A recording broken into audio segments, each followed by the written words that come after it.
In addition to all this great news going on in Wisconsin, for Democrats, Tom Suozzi, a New York representative, has come back out of retirement to win a special election last Tuesday. So Tom Suozzi represented New York District 3 for around 6 years, but he dropped out in 2022 to run for governor of New York, where he ended up losing to Kathy Hochul in the primary. But now that seat, after he left, got picked up by George Santos, our favorite comedian slash fraudster. Yeah.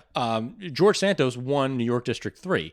Now, obviously, we all know that he's been kicked out of the House of Representatives for being a lying, crooked fraudster. Yep. So they had to host a special election, and Tom Suozzi was able to defeat the Republican opponent, Melissa Pilip. It might be Philip. I might have spelled that wrong. No, it's actually Pilip. Is it actually? Yeah. That's I really listened funny. to a podcast on this, so I am confident. That's really funny. Yeah. Oh, dude, you're an expert. You listen to a podcast. That's what they're all thinking right That's now. all I know about pronunciation. That's the one thing you can count on me for. Oh, man. See, I'm deaf. That's why I can't pronounce anything. Of course. So quick little breakdown of like what these election results mean, and kind of like I wanted to compare what happened in 2022. Really, I wanted to see like, okay, where did Tom Suozzi do well, where George Santos, cleaned Robert Zimmerman's clock last time in 2022. That was the Democrat nominee back then. So one area where Tom Suozzi actually kicked some butt was in Oyster Bay. Oyster Bay is a pretty historical Republican area of New York, and Tom Suozzi did pretty well, pretty impressively well. And there are other Great Neck. Tom Suozzi did really well. Mineola is like one of the most Italian places on Long Island. I think it's the most densely populated area on Long Island of Italians. Okay.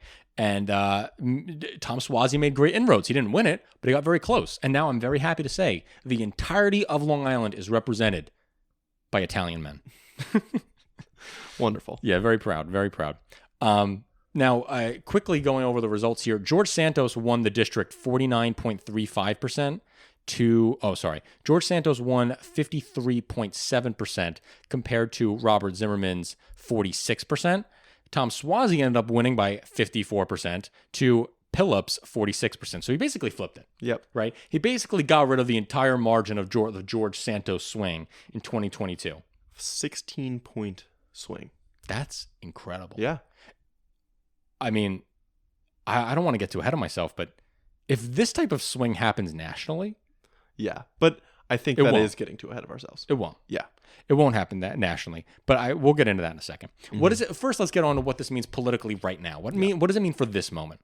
Well, Republicans currently have the House majority, right? It was Mike Johnson as Speaker of the House.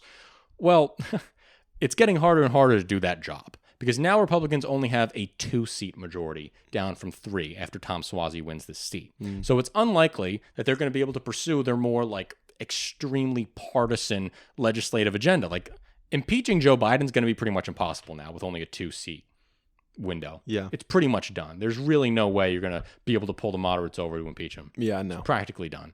So that leaves Mike Johnson and the rest of the far-right Republicans basically just drowning in water. There's they've nowhere been for left them to hanging. Go. Yeah, they have nowhere to go.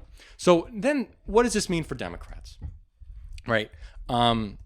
We definitely need to take into account that those who vote in special elections are not necessarily the same people who vote in November general elections. Nate Cohen of the New York Times, he's been saying this for months now. He's like, don't even look at the special elections because these are college-educated, highly in-tuned voters. And this is not what the median voter is going to look like in 2024. It's almost irrelevant. I don't think it's irrelevant.